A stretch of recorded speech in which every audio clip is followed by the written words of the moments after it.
well, of course, these dumb people on the right who just say, well, transgender people who go in these spaces are never going to do anything. It's like, oh, wait, no. It's not the Dude, legitimately dysphoric listen, people hey, who are genuinely whoa, whoa, struggling. It's the wait. sociopaths who You are already using told me. these You already rules told me. to try and Because get in. And perhaps I am being preachy, and I am in no position to do that.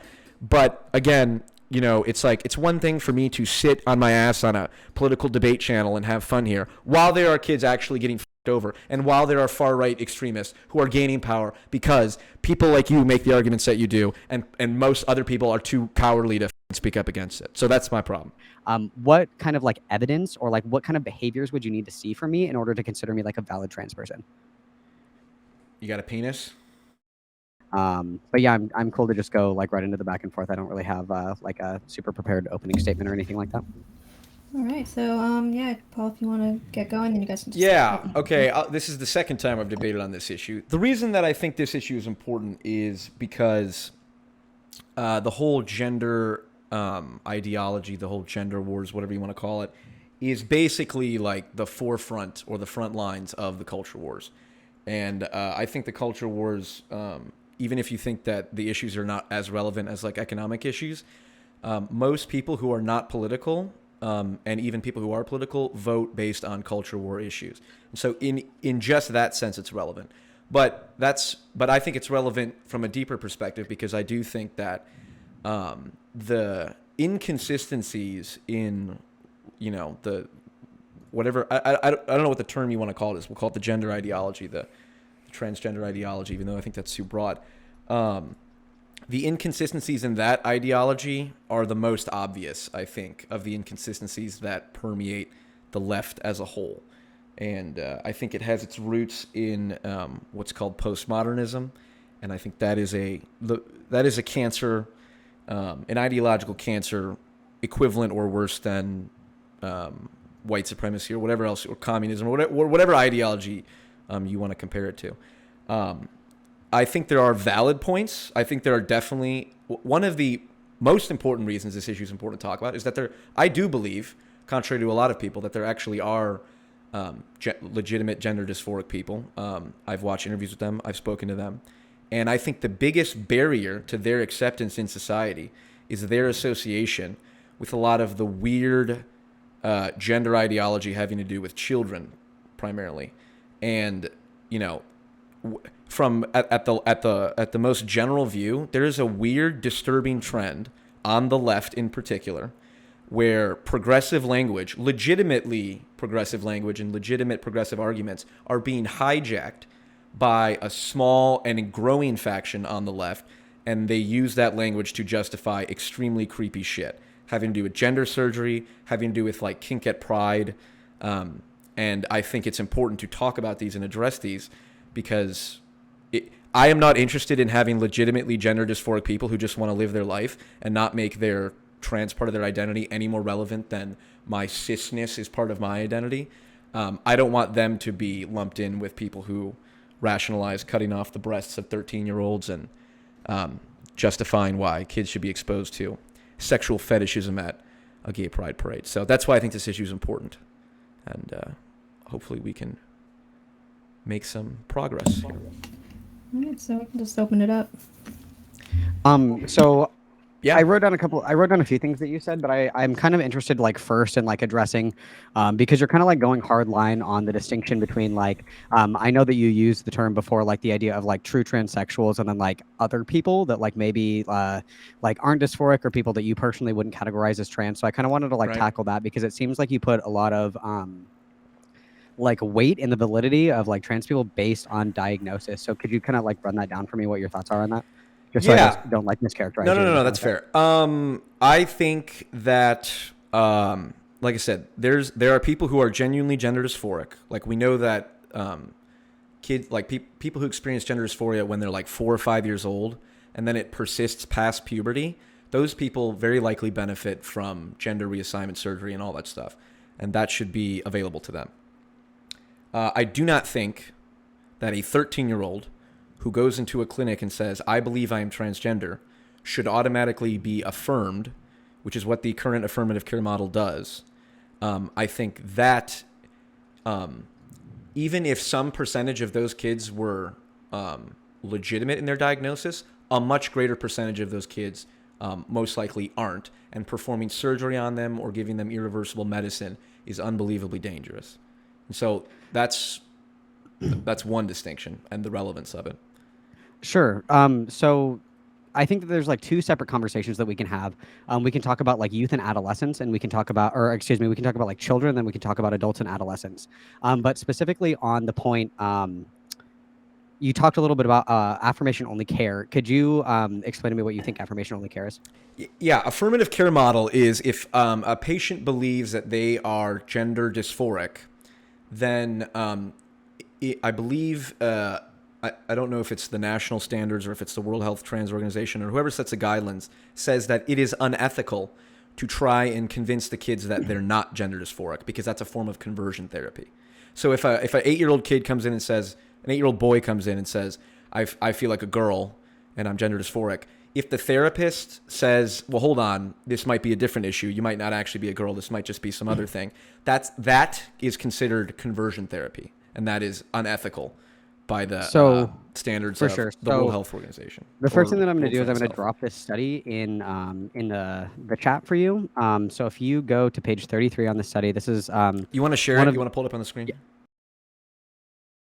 No worries. So it's on page 33 of the reader. And so if you come down here on page 33, it lists out the 3 different therapeutic approaches. The first one is the therapeutic model. The second one is the wait and see model, which was coined by Kenneth Zucker. And then the third model is the affirmation only care model. So what we were practicing up until we adopted the affirmation only care model under GID up until like 2012 was actual conversion therapy, was to increase the likelihood of desistance of gender identity disorder in adolescence and adulthood.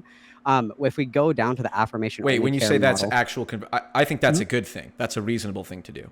No, so the conversion therapy is described as like the goal of your therapeutic practice would be to change the gender identity of your client. So like if you're a therapist and you have a client come to you and they say that they're gender dysphoric or they think that they're transgender, we'll just not say gender dysphoric. They think that they're transgender, right? Yeah. And you have a client come to you that's a minor. The goal of the therapeutic practice that you are to achieve is to change the gender identity of the child. That would be considered conversion therapy, because any kind of conversion therapy is changing either gender identity or sexuality. Well, but hold on. So, and this is a sticking point. We should talk here for a sec. If an 8-year-old child comes in and says, "I really believe I'm a girl," should the therapist not have the option to say that, if they deem it reasonable, to say, well, it may or may not be the case that this child isn't actually gender dysphoric, and they're saying this for any variety of reasons because kids say stupid stuff all the time. Shouldn't they be allowed to say, actually, if the therapist deems in their own opinion that kid is not really gender dysphoric, that they should be able to change that kid's gender identity? Say, well, why do you think you're a girl? Maybe you're not a girl. That's not what affirmation only care is, like in relation to like this conversion therapy. So affirmation only care would be like if a client comes to you as a therapist and says that I think that I'm transgender, you don't have an obligation to direct that patient to medical intervention. So it's within your scope of practice to say like, hey, I know that you're talking about being trans. You've never really talked about this with me before. Right. Why don't we talk about why you feel that way? Maybe there's something else that's going on. We can talk about all those things. And at the end of all this exploratory therapy, you could say like, hey, like I appreciate you confiding in me that you're trans or whatever, that you think that you're trans at least. I don't feel comfortable referring you for medical treatment. That does not count under conversion therapy bans. You can still do further psychoanalytic practice and like try and understand like why the patient feels this way. Maybe there's a root issue that isn't gender dysphoria, but that is all accepted within the affirmation only care model. The only thing that you can't do is try and change the gender identity or deny the identity of the patient and say like, oh, I'm going to call you the wrong pronouns or the wrong names or like that kind of shit. Well, hold on. And let's back out of the screen share here because I want to stick on this point for a second. For sure. Can I just, there we go. I just turned it off. Yeah. Sorry, go ahead. It is perfectly. What is the issue with a therapist who says, well, clearly this 8-year-old kid says he's, if he says he's a dinosaur, and he says, well, hold on, you're not really a dinosaur. Is the therapist the therapist is not allowed to try and convince the kid that he's not actually gender dysphoric. Well, so that's the problem. The problem is that they're not allowed to do that. Really shitty example of like kids having dysphoria around like not being a dinosaur. Like putting that aside, there are other therapeutic. It's not relevant because they're not equally the same. But like, so if you're a therapist, like if you're a clinical therapist and you have a child that comes to you and says like, hey, I think that I might be trans. I don't know what that means. You can still do exploratory therapy behind that and then not refer that child for medical intervention. Right, but are you allowed to tell the child that they're not actually gender dysphoric and that they should can you recommend against social transition, and you can recommend against You can write, so you can't recommend like things like social transition because that's like an individual's choice, right? So like if somebody wants to cut their hair or go by a different nickname or change their clothes or whatever, those are things that are like outside scope of practice. Okay. But you can reasonably say like, hey, from my clinical experience, I don't think that you're suffering from gender dysphoria, so I don't feel comfortable like relaying you or referring you for medical intervention. Sure, but the therapist is also not allowed to say that you are not experiencing gender dysphoria. That's considered unethical. No, you can Because say that you're not. No, because what's your definition of therapist, what's the definition of conversion therapy? the definition of conversion therapy is to change the gender identity or the sexuality. Right. So if you're hold on. So if an 8-year-old's gender identity, hold on. Let me hold on. Tell me. I have Explain to me. I have to be super clear. I have to be super clear with this because there's like a difference here. Because you can accept that somebody is transgender but doesn't suffer from gender dysphoria. So you could say like, I like fully reasonably believe that you want to be called like Max or Billy or whatever, and go by these pronouns. I will honor that. I don't think that you're suffering from gender dysphoria. Therefore, I'm not going to recommend you for medical intervention. I understand that is totally within scope of Say practice. the definition of conversion therapy one more time. Attempting to change the gender identity or sexuality of a client. So if an 8-year-old says that their gender identity, like an 8-year-old boy says he's a female or says he's a woman, thinks he's a woman, his gender identity is what?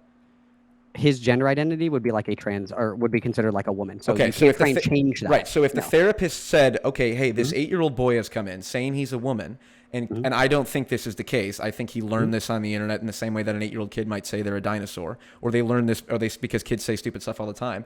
And if at any point the therapist tries and says, well, hold on a second, Billy, you're not, like you say you're a woman, but why are you a woman? Why are you not a dinosaur? It's like blah, blah, blah, blah, blah. It's like to even begin to question that, according to your definition, is unethical. And I think it should clearly be allowed. No, not at all. Do you think that it would fall like under conversion therapy laws to like have a client that doesn't meet diagnostic criteria?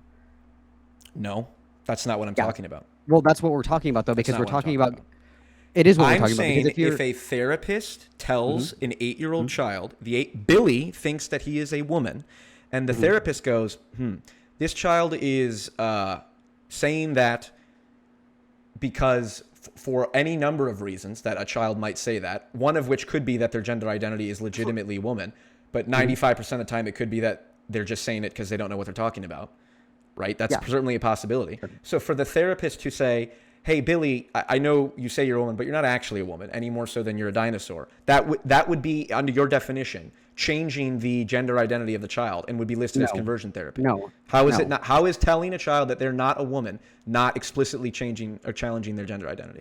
Well, so like, again, there's like two different aspects to this. The first one is going to be like having a client that does not meet diagnostic criteria. I understand that's not a violation of like conversion therapy bans or whatever. We agree on that. If you are like a therapist and you have a client that comes to you and says that they're transgender, you can get in trouble for like essentially doing conversion therapy if you say, nope, I don't believe you, you're not a woman, the end, get out of my office. Right. That's fucked up. That's fucked up because there are wait, hold on. Okay, all right, so like here's our disagreement now. How is it okay? Let me back up because let's and also we have to like if we align on could the abandon facts the here. dinosaur thing because I'm gonna start taking shots every time you say dinosaur and I'd probably be dead by the end of this conversation. Okay. So if we could do something different, I do not condone alcoholism. It is up to you. I entrust you with your own. Please spare my choices. liver. Please just throw me a bone, okay? So and we need to establish these facts. Okay, so we just disagreed that that you said it was fucked up. I said it's not fucked up. I said you should definitely be allowed to do that. Okay, so there's a couple facts that I want to make sure we're clear on. Do you agree or do you recognize the link between autism and gender nonconforming behavior? I don't think that that's relevant because I think that you can be autistic and also be trans. Fair enough. But do you recognize that there is a 6 times higher probability that if you are diagnosed with gender dysphoria, you are 6 times more likely to be diagnosed with autism? Do you dispute that?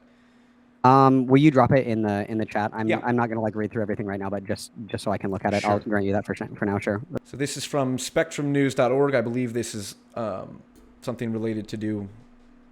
I don't know exactly. I think they're focused on autism spectrum, I'm guessing. Largest study, so 641,000 sample size, mostly adults.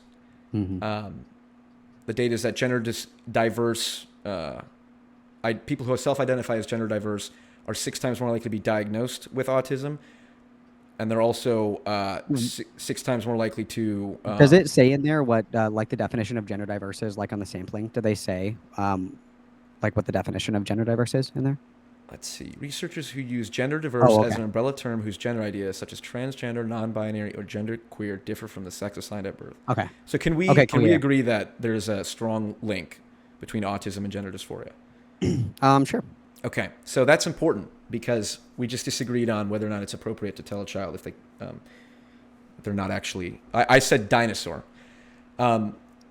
Cheers. That's the. All right, I'll pick I'm something kidding. else. This is water. Attack helicopter.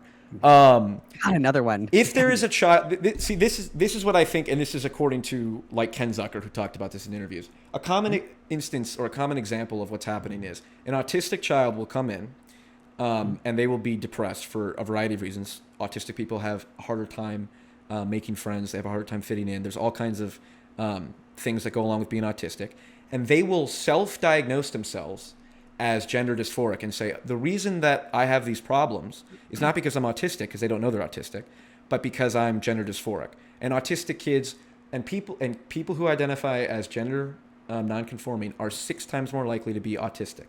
And so what happens is if you allow an 8-year-old kid to come in and dictate the diagnosis and say, I am gender dysphoric, that is as ridiculous as an 8-year-old kid coming in and saying, I'm autistic. It's like, it's up to the therapist to determine that. Or if a kid comes in and self-diagnoses anyway, autism, gender dysphoria, depression, anxiety, schizophrenia, whatever, the only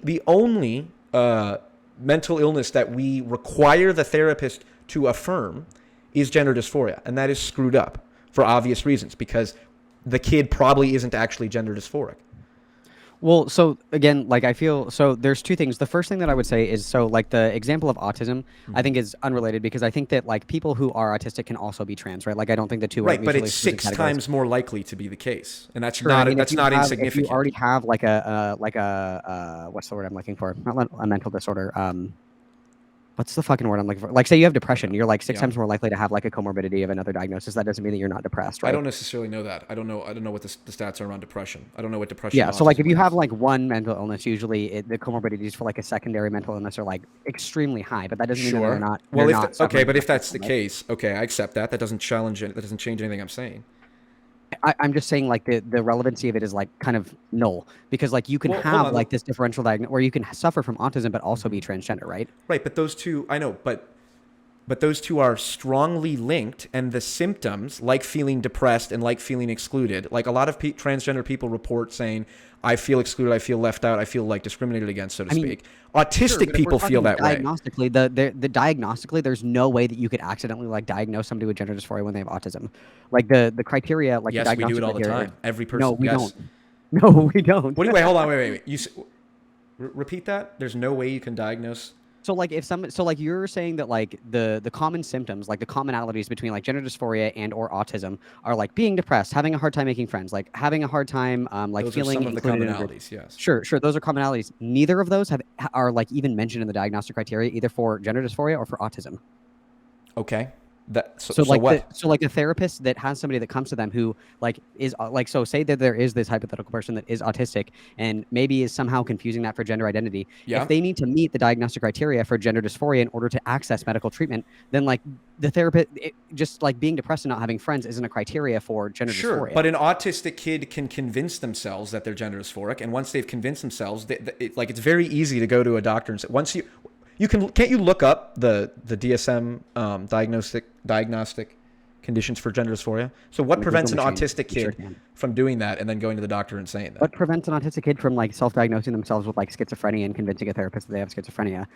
Because there's no law in place that says a child that identifies as schizophrenic has to be affirmed, where it's the opposite with gender dysphoria. Again, I think let's go That's back the to fundamental again, like, issue. I agree with that Let's come back example. again to like affirmation only care though, right? Because you can still have this autistic kid that comes to you. So hypothetically, we're therapists. We have an autistic kid that comes to us and has either regurgitated or memorized the diagnostic criteria for gender dysphoria. Yep. This is like a kid that I've seen for a while or whatever, and this comes out of the blue. We can do exploratory psychotherapy. I can say like, oh, like thanks for telling me, Billy, that you actually want to go by Sally. I'll call you Sally and use the pronouns that you want me to use. We can do exploratory therapy because you've never brought this up to me before. This is kind of coming out of left field. I want to know why you feel this way, and then we can talk about it more. And at the end of this, if you say like, hey, I'm so sorry, Sally, you don't meet the diagnostic criteria for gender dysphoria, I can't refer you for medical treatment. That does not violate affirmation only care practices. Okay, let's take this to a different conversation for a moment. Well, can you concede that that's like what like affirmation only care practices are in practice? No, we just disagreed on it for the last 10, 15 minutes. But hold on, this is relevant because I want to understand your logic applied in a similar circumstance. And this can be in the context of therapy or outside of. What is the difference in principle between, we're going to go to the transracialism argument. What's the difference? No, I don't want to talk about transracialism. Can we just stick to the transgender topic, please? Well, I think the reason you don't want to talk about transracialism is because if we talk about it, it'll reveal the inconsistencies in your own argument. Because I don't want to talk about transracialism. Listen, I'm very triggered by Rachel Dolezal. I have friends that took African American study classes from her in college. Okay, this is I don't want to talk about transracialism. It's very triggering to me.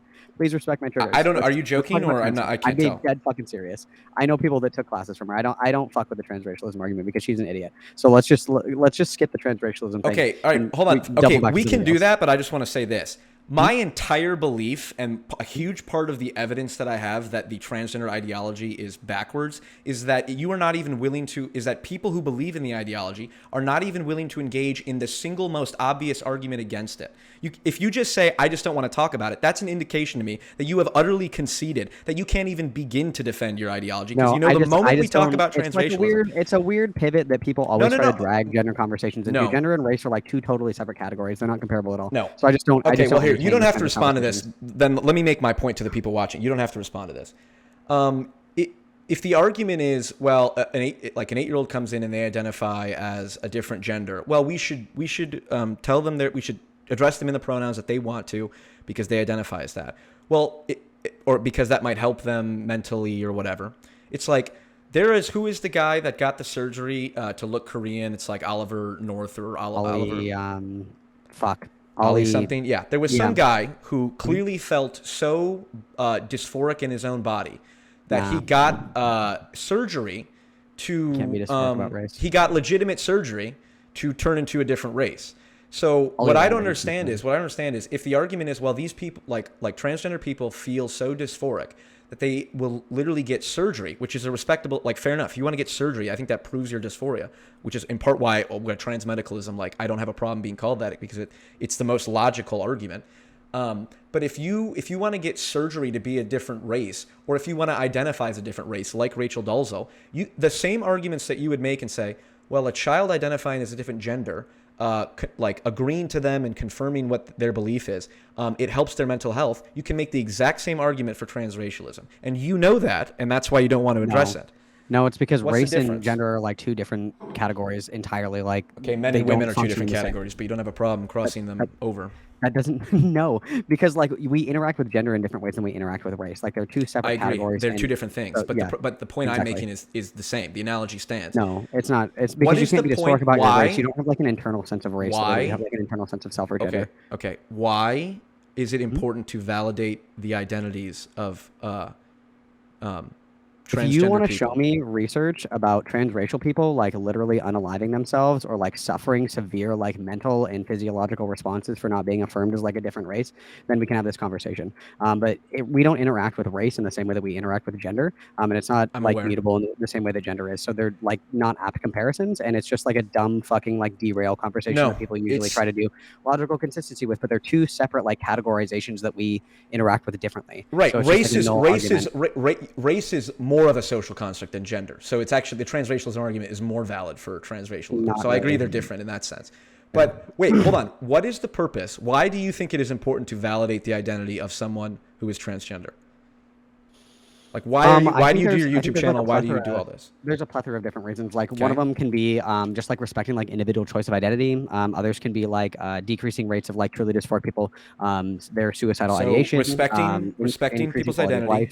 Decreasing the likelihood that those people commit suicide, and overall improvements to quality of life. Okay, why are you not willing to extend that same level of empathy to people who identify as a different race? Because you can't demonstrate that transracial people experience those to the same caliber or degree as transgender people. There's no information on. How this do you know? Well, hold on, just because we don't have studies currently, so what? Because it's not fucking real. Seriously? Seriously. How long ago did the DSM say that being gay was a mental illness? I want to say it was it was the DSM-3, so that was the 1980s. It's been a hot minute. Okay, so do you think anyone who before the 80s who thought that being gay wasn't a mental illness was being dumb because they weren't abiding by the scientific literature? like I said, when that scientific literature is produced, which I never think it will be, I'll change my position on it. But until That's then, not what I'm like we asking. don't. That's what I'm asking. I'm asking Well, if you're people trying who to like trap me in this, like, oh well, I am. hypothetically, potentially in the future, this may change. It's like in the future we might get like swallowed by a black hole. A Like that doesn't man mean anything to me. got surgery to Mhm. be a different race. Cool. And there are guys in the woods that report seeing Bigfoot. Does that mean that Bigfoot's real? No, but the argument that you are Yeah. using to So say I don't really we care should about personal case studies. I care about like bodies of literature that indicate that like reinforcing like gender identities for people improves quality of life, decreases suicidality, and is just like a thing that we can do. Okay. If again, so like if we demonstrate that transracialism is like this serious thing that people are like dying left and right, and there's horrible outcomes for like quality of life for these people, Yep. then we can talk about it then. But until then, this is just like a fucking straw man boogeyman that people like to pull out of their ass. This to try is and the break difference down between trans, common ideology. sense and the NPC algorithm that I says know, common so. sense. I know. So the NPC algorithm is unless there are peer-reviewed studies that specifically explain the outcome, or specifically demonstrate the outcome I'm looking for, I'm not going to accept it. No. Whereas common sense is, well, hold on. In 1970, being gay was considered a mental illness. In 1946, the Journal of the American Medical Association said that extensive scientific studies have proved that smoking does not appreciably shorten life. And yet, any person who before those institutions changed their position thought, well, wait a second, maybe being gay isn't a mental illness because people are gay across culturally, and just because there are no peer research studies right now that say being gay is not a mental illness. So again, I'm not I'll accept it. reiterate. I will change my position when there are studies that will show this. Why but are you not because willing- Transracialism like doesn't exist. I'm not super concerned about it. And look, and it's funny because I also agree that transracialism is garbage. Ooh, that's pretty neat. I think that just saying you're a different race doesn't afford you the right to be treated as a different race. But I also apply that to gender. Saying that you are, let's get into more practical stuff because we're kind of in the abstract. Like, do you think that a biological male who identifies as a woman should be allowed to compete in women's sports?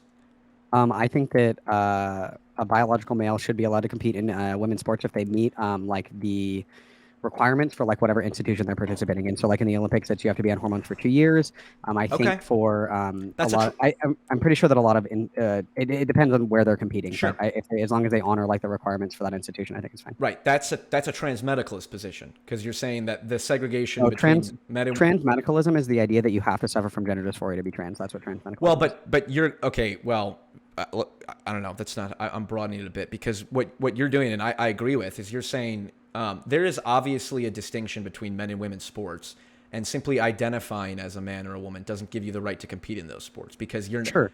Saying this is like right, and that's the transmedicalist argument. If you look, if you are willing, here's my position: if a man is willing to cut off his own genitals, that person is more deserving of being called a woman than a person who was born a woman. I can get behind that, and you can make the argument that then should they compete in sports? Maybe I agree there should be hormone checks and testosterone checks and all that, but certainly, like in high school sports, a 14-year-old boy who says that he's a woman should most certainly not be allowed to compete with the women because he's not. And because women and men are primarily based on sex, and you can identify your social expression however you want, and I think you should be respectful. And if someone says to be called by a certain pronoun or a certain name, you should treat them that way. But that's completely different from now society has to view you this way. And I agree with you in that sense. Well, so like I want to clarify two things really quickly. So the first thing is that transmedicalism is just the belief that gender dysphoria is the defining characteristic of being trans. There are caveats that come with transmedicalism, but just saying that like there has to be like some kind of regulation for people to like integrate into like certain like fields. So like, do you identify as a transmedicalist?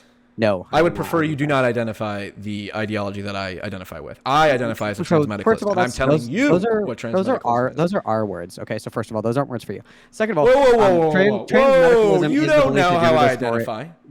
Transmedicalism is the belief that gender dysphoria is the requirement for being trans, and that's awesome. Congratulations. But transmedicalism is the belief that gender dysphoria is the defining characteristic that makes somebody trans. Like you can't be transgender without gender dysphoria. That's what transmedicalism is. Sure, and I agree because if someone like the it's ma'am guy, like do you agree the it's ma'am guy is ridiculous? Like it's ma'am, like that's a dude clearly at GameStop. No, I don't. So you think people that think that he's a man are what?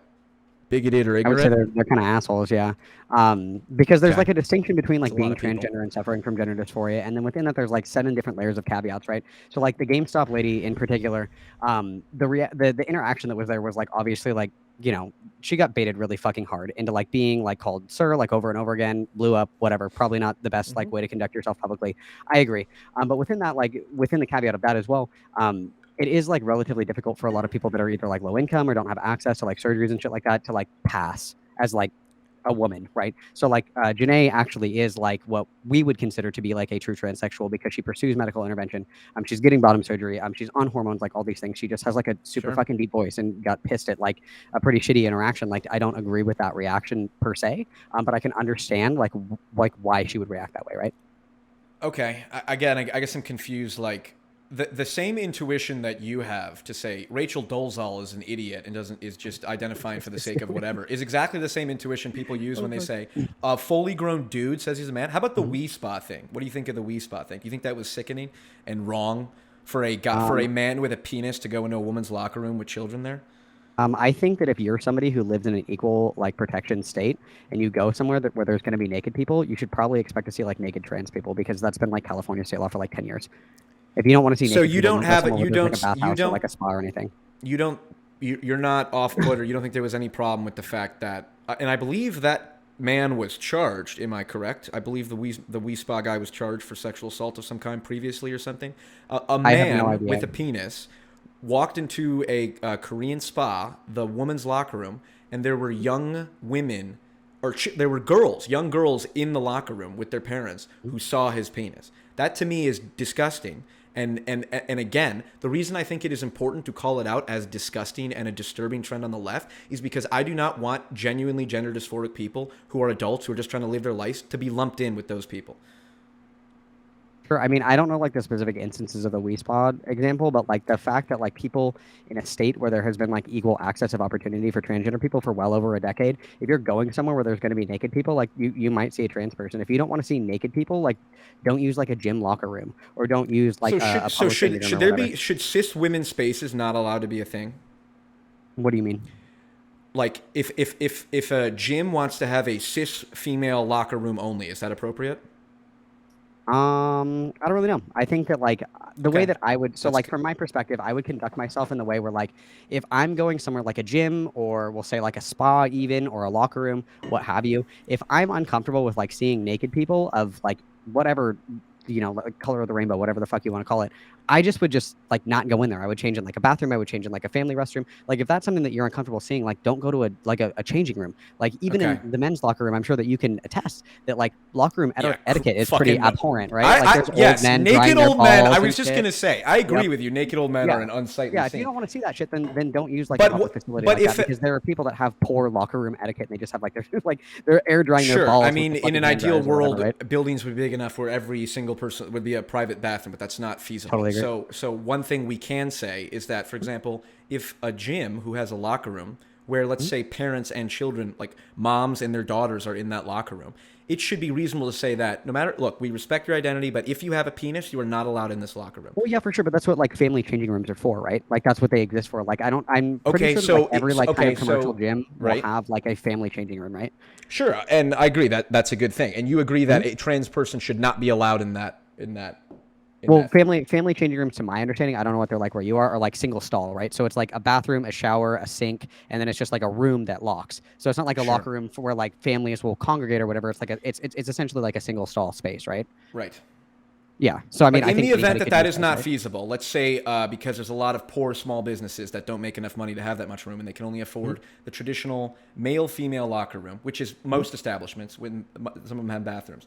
You agree that it is reasonable, if that is the case, for a spa to say, for this locker room, you are not allowed in if you have a penis, no if and or buts. No pun intended.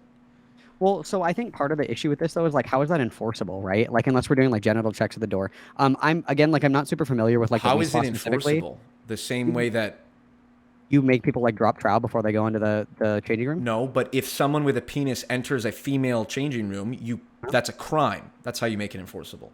No, I wouldn't say it's like criminalized, but you can like ask people to leave, right? Because I mean, if you think about it from like a criminality aspect, like what if you have like Blair White that goes into a changing room, like isn't bothering anybody, like is minding her own She business, doesn't have a penis. just changing. She doesn't have She does male. She doesn't actually. have male biology Yes, anymore. she does. She does. She's not getting bottom surgery. That's something that she's been like very adamant about for like her entire Oh, life. well then if that's the That she's case, not yeah, getting she it. should not be. If she has a penis, she should go in the I male mean, locker sure, room. but so like what I'm asking is if she goes, so like we'll say that Blair White goes into the women's locker room. Yep. She goes into like like a corner, nobody sees anything. She changes really quick, goes to the gym, does her workout or whatever, comes back, changes, nobody sees anything, she leaves. Like what is the harm in that? And then how is it enforceable? The same for harm that criminal? a child predator who wants to do that goes. What if a child predator does it? What if a man does that who's just getting his rocks off? Nobody sees him. What's the harm in that? Well, so like the question would be like, if it's Blair White doing this, or if it like, so I'm gonna just like dismiss like the male pedophile like going into the No, women's that's locker the room or whatever. entire. The guy in Well, the no, no, Wii no, no, Spa no, no. incidents was a sexual No, so what I'm- assault so- person. Or was Again, so like convicted with a it. sexual assault person. I love that. I know. Sorry, he That was was a convicted. good- He was charged I with love it. sexual assault previously. So this is exactly what we're talking about. Sure, no one, but so, like- no one has a problem if they just come in and they're just like, look, if I Well, had surgery no, or whatever. no, wait, Okay, because go I want to hold you on this one because you said that if there is somebody with a penis, regardless penis person goes into the women's locker room, that should be illegal. So how do you Yes. find if people with penises, trans women with penises, like Blair White that has a penis, goes into the locker room, doesn't harm a fucking soul, like literally just changed, nobody sees the dick, the dick is basically non-existent, it's like Schrodinger's dick, it's only there if you want it to be there. Like what is the crime there? Like you think that should be punishable by like imprisonment? A crime that is not caught is still a crime. If I shoplift from a store and nobody knows, that should be punishable. So yes, what is a your crime solution is a then? crime. Genital checks at the door to No. use The the locker room? solution is if someone with a penis walks into a female space with young girls, that's considered a fucking sexual assault crime. That's Okay, but, like, indecent how do you- exposure. How do you How do you figure that enforce out? the same? How do you enforce it now? How do you enforce it now when somebody like will report it, right? So like if you're in a Agreed. locker room, Okay, there you go. So if there's a trans woman who passes who goes in there, again, Schrodinger's dick, it's only there if you want it to be there, and nobody fucking knows. Like you think that like how do you? I think enforce I've that? made my How do point you- about this. No, We're getting bogged down I'm super now. curious. How do you keep the dicks out of the locker room? By making it a crime if anyone sees it. If a young girl So is there- exposed to a male's penis That's already in a a crime. woman's locker room, good, Already and it should be continued to be enforced as one, because Sure, a trans but again, person so, like, who you has can't- a person who has a penis, a man who goes into a woman's locker room and exposes himself should be charged for indecent exposure. This is not. So And this sure, is. that's- I want to be that's clear here. already- that's This already is the precedent. Do you agree that that's good? That you support that law? You think anyone with a penis who goes into a female locker room? I support. so then that's I the support issue. like the You think the law is criminalization of immoral. voyeuristic behavior. I think the criminalization of like exposing yourself to children, like predatory behavior in public spaces. Those are all criminal, right? But just Yes. existing in a space as a trans person that does or does not have a penis, based on like who sees it or what have you, like that is not a criminal act. Okay, No, not at all. You just described a completely gray line subjective example of like, well, as Exactly, long as that's it's the not problem. voyeurism, That's it's the like you problem with don't the know. bathroom shit. That's the problem with the bathroom shit. That's the problem with it. It's unenforceable. Okay. And I'm going to say it Am one I time wrong? and then we can move on. I mean, how do you enforce it other than doing like chromosome checks at the door to How make do sure you that like no dick enforce sneak in? shoplifting if nobody knows that you shoplifted? You don't. So should it not be a crime? I think that you're missing me on this because like so if the goal of this is to preserve women's spaces, if the goal of this is to like protect women and children in like the sense of like a changing room or we'll just say like a public restroom, okay? And we No, wanna because a criminalize- restroom's different because there's stalls. I don't necessarily. I don't know if you've wouldn't ever apply been in the a same women's thing. locker room. There are fucking stalls. Like I don't know if you've ever been in a Yes, women's and changing there room are before. stalls in the men's locker room, but there are also Yeah, exactly. public So areas they're- where everyone yeah. gets naked, and that's appropriate. Most bathrooms you don't publicly get naked in the middle of it. So what? So here's another question: why couldn't you just say then that like if you are going to a spa, or so like the Wii Spa is like a nudist spa, right? Like there is nude activity in the spa all the time. Like that's like the precedent, right? Yeah. And California has had equal opportunity of access for like a decade plus. Like We're arguing the morality here. I'm not arguing the legality. Wouldn't you safely assume that if you're going to a nudist space, you're gonna see some genitals? Like, isn't that like a fair assumption? Not at the female locker room. You don't think that girls have like their boobs out and their tits out and all kinds of other stuff in the locker room? Sorry, if you're a young girl, you should not expect to have to see male genitalia in Why a would you woman's bring a locker room. kid to a nudist spa? What? Have you? Okay, parents bring their kids to like pools at the YMCA, and there's a men's Okay, locker the room and a Wii Spa female incident locker room, and the specifically parent will was help their it's a 6-year-old nudist child spa. get dressed and undressed. That's perfectly reasonable. And The they shouldn't Wii have to Spa was worry a that a man nudist comes in with a spa. penis and fucking sees that. But the Wii Spa is a nudist spa. if there are children that are allowed to be in the locker room and not expect a male penis, that should be allowed. Do you agree or not? Do you agree that do you agree in principle? Let's just take it. Do you agree that there should be spaces where cis women can go into a locker room and change and not have to see a penis of a trans person or a man person? They can use the bathroom where there are stalls. They can use the stalls in the locker room. Do you think a business should be allowed to designate an entire locker room space for just cis women? Do you think it is okay that cis women have their own spaces? I think it depends. I think it depends on the business practice, and so it would depend on the business. So if you have something like a Dairy Queen or whatever, like I think that you can't really regulate like this is a cis lady only bathroom. Like I don't think that in that case. I think that there's like more leverage or like more of a gray area for like either like domestic. The most common argument is like domestic violent shelters or like changing rooms and shit like that. Like I think that there's more of a leeway for that, but I don't necessarily agree with the broad legislation. I think that individual businesses should be able to make whatever rules they want. In like the sense that there's not like a governing body that will say like you have to accept trans people into the like integrate them into cisgender spaces. I think it would depend on like where you live, like what kind of business we're talking about, like that kind of shit. Right. So you do recognize there are probably many circumstances where it is perfectly reasonable for business to say no trans women allowed in this cis woman space. I'm not like no trans women allowed, period, but I think that they can offer like kind of litigations where it's like, think of like when we kind of talked about like the Olympics earlier, where it's like you have to be on hormones for X amount of time or be able to like demonstrate that you're doing X, Y, and Z or whatever before we allow you access to this space. Sure. We're not going to do hormone testing at locker rooms. Well, I mean, sure. You keep avoiding the question. That's just as nonsensical as doing genital checks at the bathroom. I never suggested There's no way that could possibly be abused. I'm not going to repeat myself again. So and we can move on from this. You agree that there are instances where if I'm a business, if I want to have a female-only space, whatever space I want, whether it's a locker room, whether it's the entire building, like I have female friends who've talked about like they would go to a female-only gym. I think it's perfectly reasonable for a business who gets to decide who it serves and who it doesn't serve, create a gym in which women who don't want to be around creepy men can be in that space and go, no one with a penis is allowed in this gym. I think that is perfectly reasonable. Do you think that is acceptable? The only reason I would say no is because me and my massive wang would be there in the female-only gym, making the women just as uncomfortable. So. Okay. Well, I don't really know how to respond to that. So. Yeah, I know. Trans men don't exist. That's like my favorite. Yeah. So again. But like you said, we can move on from that if you want to. That's totally fine. Yeah. I mean, I feel like I understand your position well enough. Again, I agree with you. Again, the exact same intuitions you are using to say, duh, if a person says I'm a different race, that doesn't mean we should accept them as a different race. And I also agree, duh, if a man says, today I feel like a woman, therefore I should be allowed in a woman's locker room and this and that. I agree with you that those intuitions are reasonable. And anyone who thinks that transracialism is stupid should also feel justified in thinking that a man with no surgery and no medical treatment of any kind who just says, I'm a woman, that ideology is also stupid. I agree with that. To be clear, I don't think that there's like a sense of intuition where we have like magic like brain scan vision where we can see who is and who isn't actually trans. Well, then how do you know transracialism is stupid?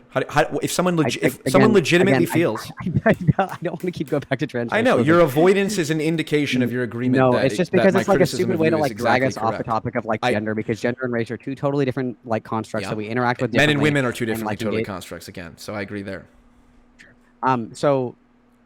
Okay, so was there anything else on like the bathroom thing or the weed thing or whatever? I used to be pretty like, okay, there is like a moral panic on the right about like trans women going into people's bathrooms and trying to molest children and shit. It's like that was kind of ridiculous. And then I saw the Wii Spa video and I was like, you know what? It is pretty obvious that if we create rules in society where if you just identify as the opposite sex and you're a sexual predator, you can just walk in there because no genital checks, and apparently, those spaces should be allowed for anyone. And if they don't have a family-only restaurant and you have to use the locker room with all the women and you have your 4-year-old daughter and that man is in there. What? Why are there locker rooms at a family restaurant? That's not what I'm talking about. I'm talking about you just said family restaurant. Or did you say family restroom? Oh, sorry, I'm down. Right, and I think that it's ridiculous that people are, and I changed my mind because of that video and realized I was wrong. I totally agree with you. I was morally arrogant and cringy and pathetic for saying, well, of course these dumb people on the right who just say, well, transgender people who go in these spaces are never going to do anything. It's like, oh, wait, no. It's not the Dude, legitimately dysphoric listen, people hey, who are genuinely whoa, whoa. struggling. It's the Wait. sociopaths who You are already using told me. these You already rules told me. to try and Because get in. I totally agree, because I saw a video once where somebody proved flat Earth theory, and I can't believe that I ever defended round Earth theory before. I saw one video, and it changed my entire fucking worldview. It was insane. So I totally agree. I totally get how that could just like shift everything, like like in totality. I totally get that. I Totally think, agree. yes, the audience will determine whether that analogy you just made has any bearing And on well, reality. you literally said, "Well, I saw one video, and then I changed Yep, my I mind." was 180. defending That's flat Earth. literally what you The said. point I was making was defending flat Earth. Nice job. I got him. Okay. So if you don't mind, I would love to move into this because I think that this is really interesting. Kind of like the distinction between gender dysphoria and like being transgender, if that's something that tickled Sure. your fancy. Unless you had something that you wanted to talk about Nope, specifically. I'm free flowing at this point. Cool. Love that for you. So do you think that you have to suffer from gender dysphoria in order to be transgender, or no? Well, we have to define all these terms. It's like, So being transgender is usually somebody who identifies with a gender other than the gender that was assigned to them at birth. So, for example, I was assigned female at birth. I identify as a man, therefore I'm transgender. And then gender dysphoria would just be like the what does it mean to uncomfortability identify or- as something? to identify, to like say that like just identify, like I was assigned female at birth and I identify as a man. Like Rachel Just, like, Dolezal identifies as black. I'm literally going to scream. Can we just like stay on I topic know, for, like, I 5 know, but seconds, it's please? exactly the Please. same point. I'm We're just asking you, what does it mean to identify as? And Yeah, you say, so just to like identify. as. So Okay. so if we're talking in the what's context, so wrong- we're so Rachel Dolezal let's does just like exactly narrow that. in, ready? We're narrowing in. So we're talking specifically about transgender, right? No, We're I talking asked about you, gender. what does it mean to identify as something? Yeah, so to identify with something is to like proclaim that you are of a said category. Like So, Rachel in the, Dolezal.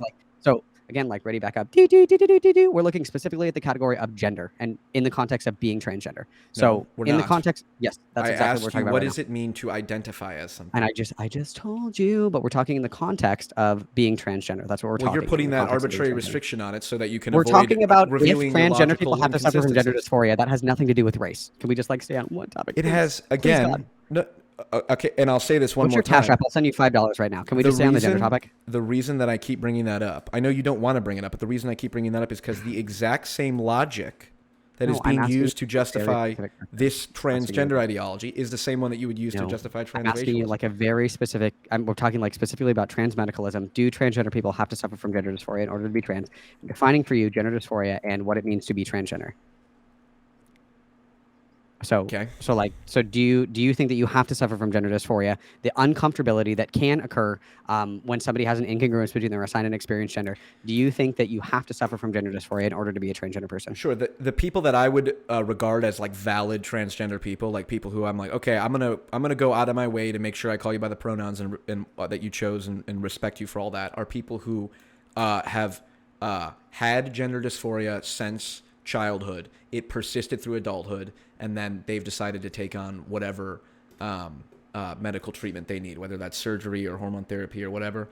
And if it's a child, virtually I'll never do that because the overwhelming likelihood. Well, is so that I'm talking that's just about a like adults mistake. and adolescents right now. So like anybody that is like of medical age of consent, we can say, or we'll just say 18 plus for like. Sure. simplicity. Okay. So Adults. do you think? Sure. So do you think that somebody could be transgender without suffering from gender dysphoria? No, I don't think so. Okay, why? Because in order to be transgender, you have to feel a certain sense of discomfort. Otherwise, why would you identify as transgender? Well, so there's like a bunch of different reasons that people will identify as transgender. So we can do it like 2 ways. I can like bombard you with a bunch of like links from the DSM, from the APA, from WPATH, from the ICD. Don't want I to do can that. bombard you with all that shit, or we can just kind of like talk through it. Do you have a preference? Let's talk through it. I agree. Let's talk through it. Let's talk through it. Let's talk together. Okay. Agreed. So gender dysphoria is like the feeling of like discomfort when your assigned gender doesn't like, there's like an incongruence and you feel shitty because like you see yourself one way, but you feel that you should be another way, right? So if you have somebody who like, so there's 2 different avenues. So the first one would be if you have somebody who like fully transitions, like quote unquote, whatever that looks like to said individual, right? Like, because like not everybody like fully transitions or whatever. If you have somebody that transitions like fully or whatever, they're no longer suffering from gender dysphoria. Is that person no longer trans? If that person trans fully and they no longer suffer, no, that person is a transsexual. Sure, but would you so transgender is the umbrella term, transsexual falls underneath that. So like speaking in euphemism or like speaking broadly, like would somebody who I think who has transsexual fully is different from transgender. they are different, yes, but it's a category that falls underneath the transgender umbrella. So like if you have somebody who is medically transitioned fully, would that person still like and no longer suffers from dysphoria, could that person still be transgender or no? No, because they don't Wouldn't be experience transgender anymore? no. Or sorry, they would be a transsexual. So the right answer is like yes, this person would still be a transgender person, right? Because they still have that incongruence between Sure, their if assigned we're accepting gender that and their transsexual is a kind of transgender, which maybe it is, but okay. I mean, it is transgender is the umbrella term, but so like According to you. well, But that's go ahead. literally I'll, what it is. yes, I'll accept it for the That's purposes literally what of it this is. argument. Sure. Sure. So that's one fold is that so like one argument is that gender dysphoria is not the defining characteristic of being transgender because you can have somebody who is transgender who is fully medically transitioned that no longer suffers from gender dysphoria but is still categorized as a transgender person, right? Sure. The second argument Okay. would be is that there are other ways that you could feel about like this incongruence, right? Because not everybody feels like upset or sad or distressed about like this incongruence between their assigned gender and their experienced gender, right? So maybe they feel euphoric when they're affirmed in their identified gender, but they don't feel shitty about like, oh, well, I was born this way. I don't really care that much about it, but I feel really good when I'm categorized this way. So we can conceive of like other emotional responses to this incongruence other than like dysphoria, sadness, suffering, etc. Right? I mean, if the result of the discomfort is because they are not identifying as the gender they want, that's gender dysphoria. Well, no. So dysphoria would be like the discomfort or the dissatisfaction, the uncomfortability that would accompany, well, oftentimes accompanies an incongruence between assigned gender and experienced gender. So like, Is there any situation in which the incongruence between assigned gender and experienced gender it doesn't cause discomfort? How could that even possibly be the case? Yeah, that happens like quite regularly with gender euphoria. So gender euphoria is like the good feeling, like the good chemicals, the good feeling when you get affirmed in your gender identity. So for example, I know plenty of people that are transgender who don't suffer from dysphoria, but they feel euphoric in their gender identity and presentation, and so they pursue that. They pursue like the feel goods. They don't like feel shitty about the presentation or their identity or what they were assigned at birth. They feel good about like how they currently identify. Okay. That makes sense. Okay, so like I would argue that just like gender Rachel dysphoria, Dolezal, I'm sure felt great when she was the head of the NAACP. Listen, everybody here hates her, man. Anyway, Some people I do. think I've no doubt I that. think More so, like, people my than you think, actually. So my argument would be that like gender incongruence, so like the incongruence between like what you were assigned at birth and how you identify is what would define you as trans, not the dysphoria, because we can see circumstances where dysphoria either no longer exists due to medical transition or there's the absence of dysphoria and presence of like other positive or non-negative emotions that would supplement for dysphoria. Okay, this So all sounds like a lot. need. Yes, okay. Sure, if we're going to go this narrow on the definitions and semantics, sure, I agree. What is the fundamental question you're asking me? Fundamental question is just like, does somebody have to suffer from gender dysphoria in order to be considered or categorized as a transgender person? And I would say no. Does someone have to suffer? Does someone have can you be depressed and also happy? Yeah, actually you can, because depression, like clinical depression isn't like always like static, right? Like you can have like Right. bouts where like you're no longer suffering from depression. There can be like times where you're happy and shit Bipolar like that. personality, right? Well, you can still be depressed and like experience that fluctuation in like serotonin, right? Either medicated or like non-medicated. Like you can have, Sure. you can be like clinically depressed. Okay, and have, let's like, say super fucking awesome. happy days, right? I agree. Mhm.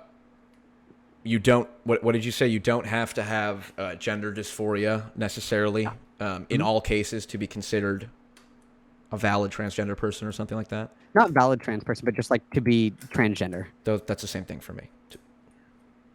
If you're not a valid trans person, you're not a trans person. Like What would be if an I told you, invalid trans person? me telling you that I am a woman as of right now, and for the purposes of this debate. Congratulations, I'm very proud of you.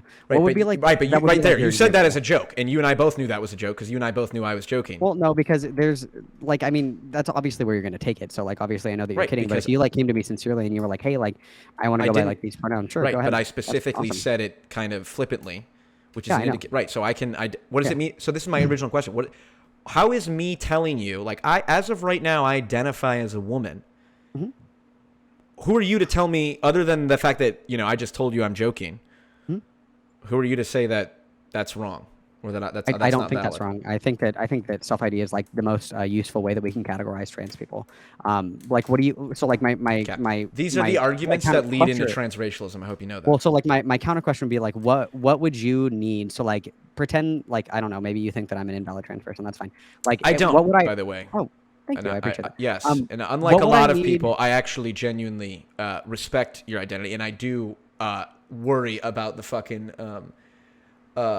backlash to people because fucking children are getting lumped into this shit. And Thank you. you know, I'm not trying to attack you as a person, and I think there are some No. fucked up I totally losers understand that who you're not would. attacking. No. I Okay, totally in understand. case my douche tone in this debate No, hasn't, you're totally fine. I know that you're not changed. attacking me as a person. That's totally cool. And even if you were, I'm able to kind of like separate that. enough. Like I understand that we're like talking, so that's Yes. totally fine. No Okay.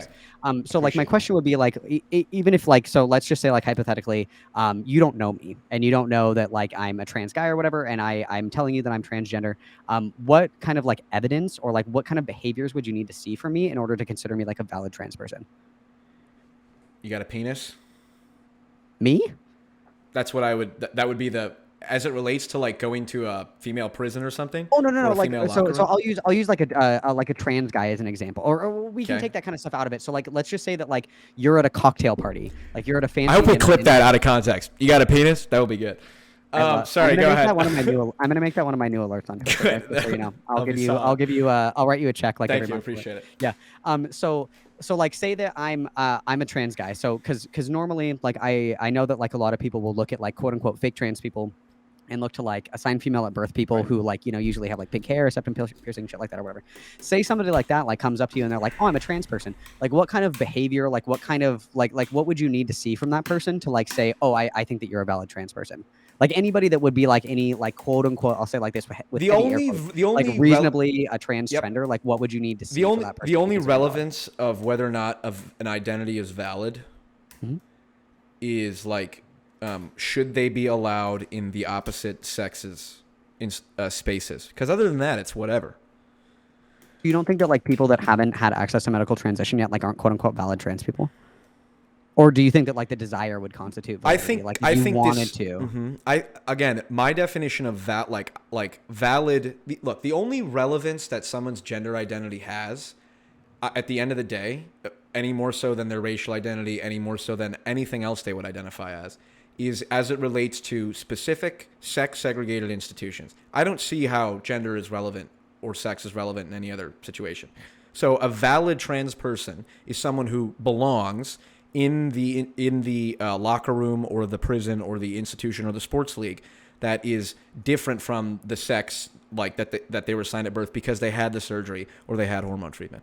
So if you are genuinely gender dysphoric and you have not yet had surgery, you don't belong and you're a man, let's say, and you're waiting to get bottom surgery. You don't belong in a female locker room until you've gotten that surgery. So And you know what? There will always be edge cases, and it's not like it's a science, but we can start reasonably with that position. well, sure. So like my question would be like so for like I'm not talking like so like your like metric for validity of a trans person is like if they've had bottom surgery. Like would you say that No. that's what it is or okay? No, my metric is if this person can reasonably be allowed into the opposite sex's space because they've had surgery, then they are valid. Because that's the only situation which, who cares whether I think they're valid or not?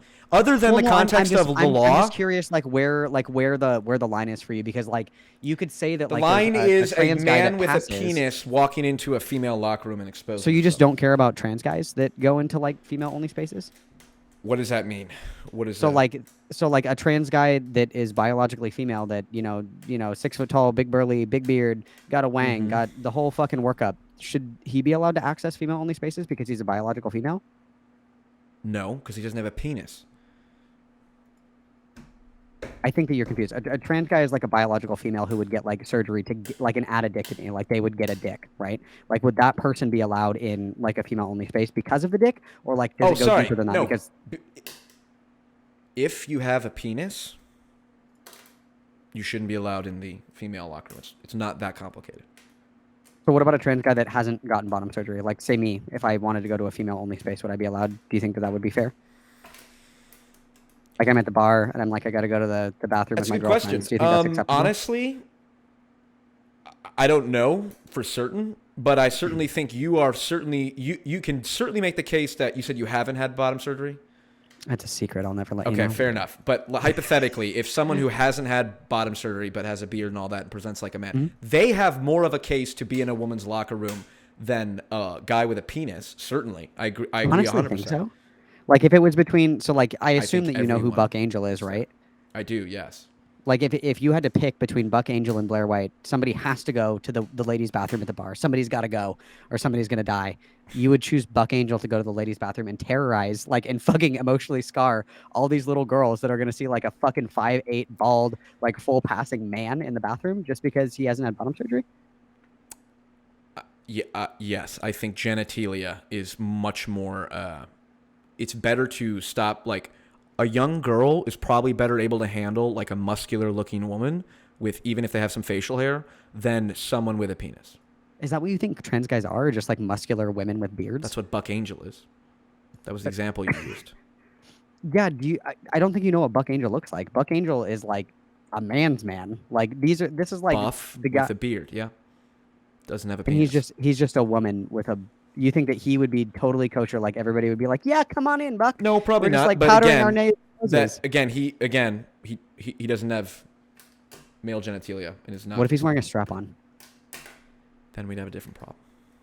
I think that this is like a really weird metric. I because agree. I think this conversation has been very weird, although informative. That's for sure. Well, just because like I think it's I'm so done. weird to like categorize where you'd say like that Buck Angel belongs in like the fucking women's spaces. That's kind of strange to me. I think that would scare little girls more than like Blair White just going in and washing her hands or doing coke or whatever she does in the bathroom. I don't know. Yeah, I agree. The coke probably shouldn't be allowed either. All right, we Go can ahead. get to the Q&A. This is an article from the Washington Post. Yes, kink belongs at Pride, and I want my kids to see it. Oh my God. So you might get TOS strike for me showing a Washington Post article, just FYI. So this to me is sickening. This to me is what destroys the ability of genuinely trans sexual people who just want to fit in and not be lumped in with all this weird fucking shit. This ruins it. Can I remove it now? Yeah, go ahead. Please do, actually. And so the question was, is there some element to sneak in weird shit? Yeah, absolutely. And that's that ideology ruins it for everybody. So, Yeah. yeah. I think it also like makes it harder on trans people when those type of things are being pushed. There's been a massive increase of people identifying as transgender and seeking treatment at some point. Sure. Okay. Do you also think that will likely have a large associated increase with detransitioners? Nope. Because the true detransition rate for people that are actually regretful with medical transition is around 0.028%.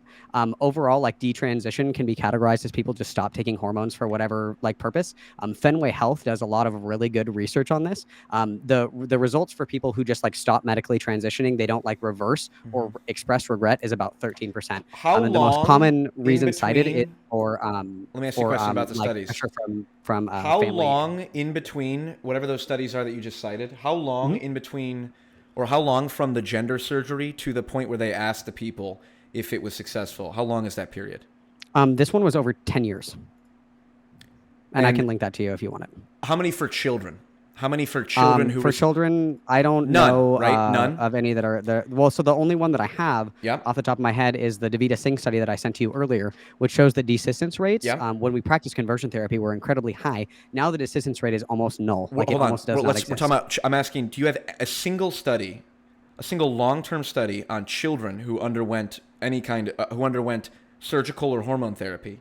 Off the top of my head, I don't have it on me They don't right now, but I exist. can I'll find tell it for you you. that. They do exist because we can look at long-term follow-up care from both the NHS Not with and children. from, There like, haven't been yes. any. Yes, because we follow kids who identify as trans into adulthood to see if they persist in their gender identity. I'm talking about This is kids who underwent surgery. what kids are undergoing surgery. Seriously? I'm sure that there are tons of kids that are getting phalloplasty at 11. Yeah, that makes a lot of sense. The existence Wait, are of you being puberty ironic? blockers. Because I'll pull you up the study right now. There are no minors in the country of the US of A that have ever gotten bottom surgery.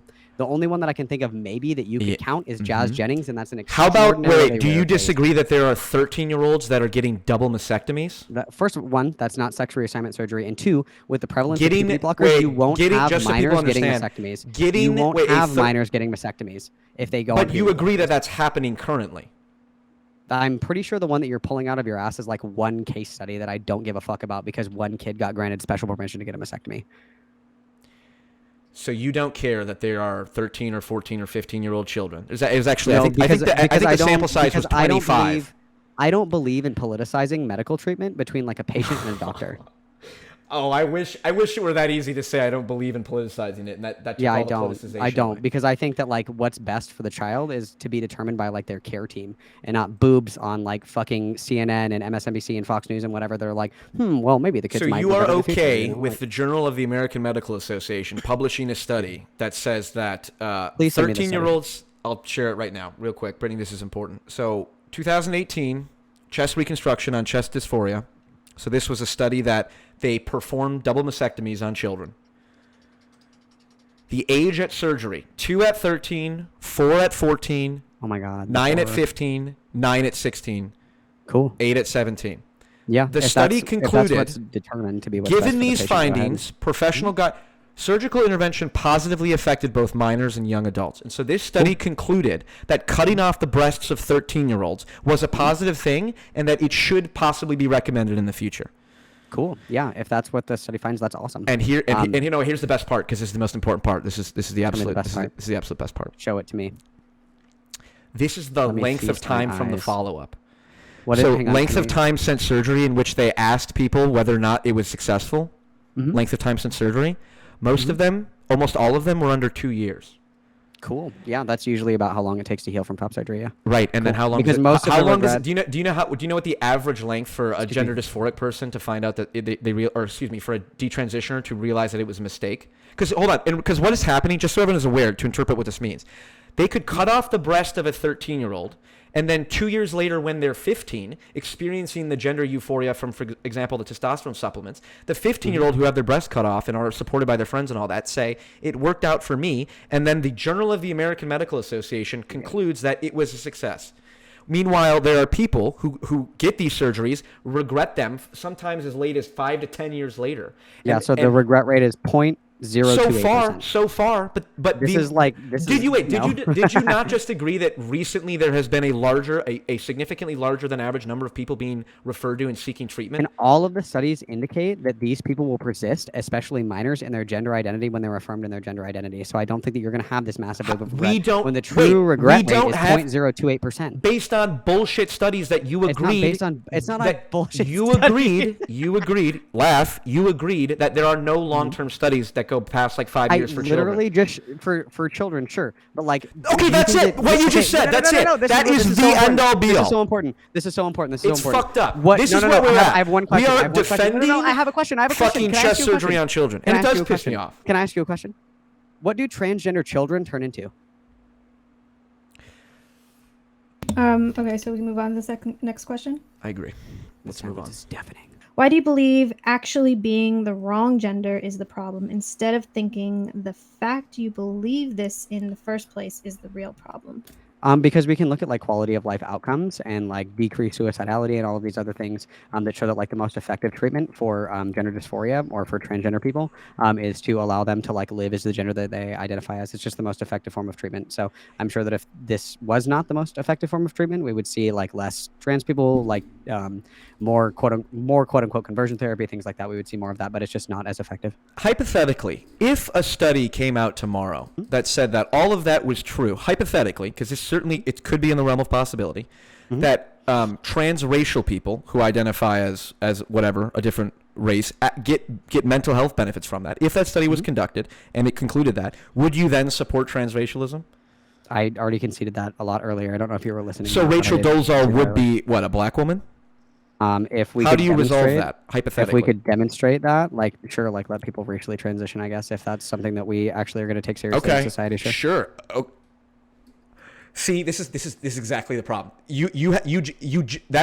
What you just said is the perfect Okay, image of the slippery slope. You literally just said, well, if a study came out that said if transracial you know what a people slippery feel slope better, is. well then you know what? Maybe Rachel Dolezal is a black woman. Well, congratulations. I don't think you know what a This is slippery why slope is. comedians are needed to make fun of you, because the slippery slope is Please so roast fucking me. obvious. Your roasts are like on the And same again, level I as my mean you fucking as in your mom. ideology. I honestly, you know, I really think you Tell another attack helicopter dinosaur joke.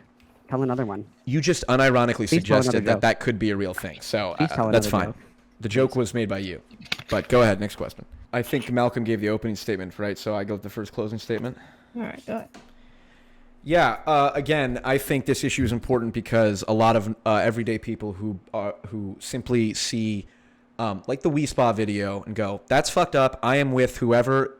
It is fucked up that women, a biological man with a penis is being allowed in a woman's locker room. And what's more, all of the fucking dweeby activists who fucking went out and then like hit that woman who was protesting against it and stuff. Yeah, that's fucked up. And I know you're being ironic because you're not stupid enough to go out there and actually do that. Ironic, I know, yeah. because you you're said not. you said dweeby little activist. Because and I was like, no, that's me. I'm talking about the Antifa dweebs, the Antifa freaks who went out and fucking beat on a woman for saying, you know what, we shouldn't allow biological males in fucking women's locker rooms. And I think the fact that normal people who are not like particularly right wing or who are not particularly extreme or whatever by their own definition or otherwise, if normal people do not stand up and speak out and go, this is fucked up, I don't care what you believe, I don't care if you want to call me this, that, and the third, for saying, you know what, it's wrong for biological men to be in the vicinity of young female children. That's fucked up, and there's nothing wrong with saying that, and it's a reality. And honestly, the way this conversation has gone,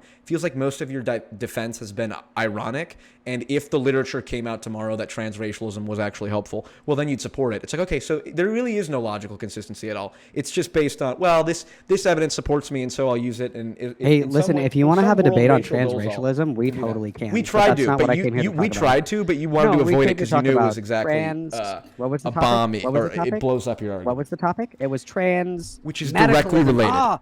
Whatever. Fuck, Stop interrupting me in my closing statement. Stop interrupting my closing statement. Oh, sorry. Excuse me. So I think it's important for people to speak up on it, because there are many people, whether you realize it or not, who fucking hate your guts simply by existing. I'm not one of them. I do hate the fucking ideology that has possessed you into making these ridiculous arguments. And perhaps I am being fucking preachy, and I am in no position to do that. But again, you know, it's like, it's one thing for me to sit on my ass on a political debate channel and have fun here while there are kids actually getting fucked over, and while there are far-right extremists who are gaining power because people like you make the arguments that you do, and most other people are too cowardly to fucking speak up against it. So that's my problem. All right. Malcolm. Yeah, I mean, if Jung wants to debate on transracialism, we totally can. I came to talk about transmedicalism. That's like totally unrelated. But if he wants to talk about that, I'm totally down to debate transracialism. That's totally cool. I think that there is an incredible amount of hyperbole when people talk about these kind of issues. It's usually like some kind of weird fear-mongering thing, like, I saw one video one time, therefore I'm against blah, blah, blah, XYZ. And it's just like a bunch of like pussy shit. Like, you're sitting on your computer and you find a video of like one trans person that yells at a GameStop employee, and you're like, oh my God, like this transgender ideology is like ruining the lives of millions of people. And even if you look at like the actual numbers of people that are being referred for treatment, if you look at the actual statistics of people that detransition purely out of regret, if you look at the quality of life outcomes for people who pursue medical transition, if we look at like the amount of transgender youth that persist in their gender identity with the affirmation only care model, if we actually sit down and read and understand what the affirmation only care model is, and not just, yes, man, here's your fucking hormones on your forced therapy appointment, it just shows like a lack of knowledge about how these things work, like in therapeutic practice. And it also just shows like dishonest interaction with like a lot of these arguments when you just go like straight to like, well, if I can't identify as like a fucking Tyrannosaurus Rex, then why can you like go to the bathroom that is the men's bathroom even though you don't belong there? Like, it's just a bunch of bullshit. And it's the same recycled like fucking stupid arguments over and over and over again. But yeah, I'm totally down to do transracialism in the future if you would like to. That could be kosher. That could be kosher. I could get over my Rachel Dolezal aversion. Yeah, well, that would be a problem, to be honest. But All right. Well, thank you guys both for coming on. thank you.